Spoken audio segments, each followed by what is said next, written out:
कर दी है।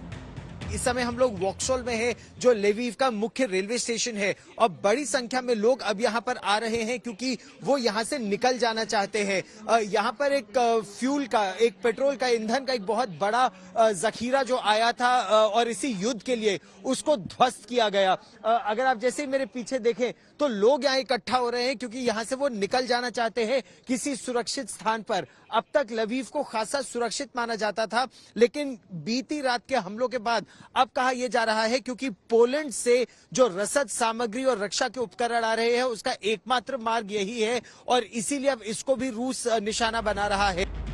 32 दिनों से रूस के सामने डटे यूक्रेनी राष्ट्रपति पुतिन के ऐसे भड़काऊ तेवरों को लेकर दुनिया को आगाह कर रहे हैं। रूस बार बार अपने परमाणु हथियारों की डींगे मार रहा है। इससे पूरी दुनिया में परमाणु हथियारों की खतरनाक दौड़ शुरू हो सकती है। जेलेंस्की का डर बेवजह नहीं है। यूरोप में रूस को घेर कर बैठे देश रूस के सामने कमजोर पड़ती अपनी हनक से चिंता में आ गए। दुनिया में दबंगई की रेस में पीछे छूट जाने के डर से इन देशों ने भी रूस की परमाणु धमकियों का जवाब उसी की भाषा में देना शुरू कर दिया।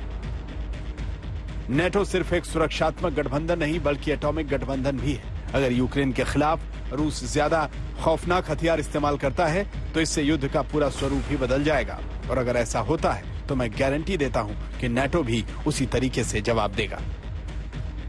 रूस के पास 6000 से ज्यादा परमाणु हथियार हैं, जो दुनिया में सबसे ज्यादा हैं। अमेरिका के पास करीब 5500, जबकि यूरोपीय देशों में फ्रांस के पास 290, ब्रिटेन के पास 225 परमाणु हथियार हैं। दुनिया के दूसरे हिस्से में चलें तो चीन के पास 350, पाकिस्तान के पास 165, भारत के पास 160, इजराइल के पास 90 और उत्तरी कोरिया के पास 45 परमाणु हथियार हैं।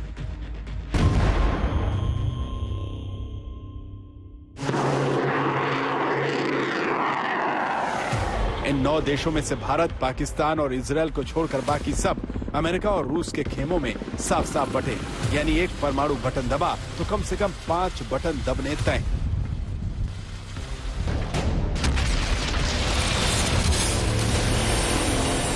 और अगर ऐसा हुआ तो धरती पर कुछ भी नहीं बचेगा।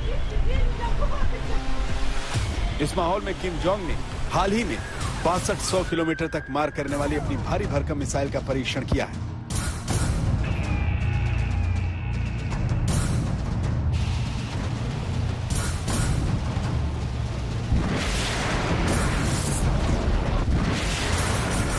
किम जोंग को पुतिन का मोहरा माना जाता है और विशेषज्ञों का कहना है कि किम ने अपनी मिसाइल पुतिन के इशारे पर ही उड़ाई। दोनेत्स्क से गीता मोहन, कीव से राजेश पवार और लवीव से गौरव सावंत के साथ आज तक ब्यूरो।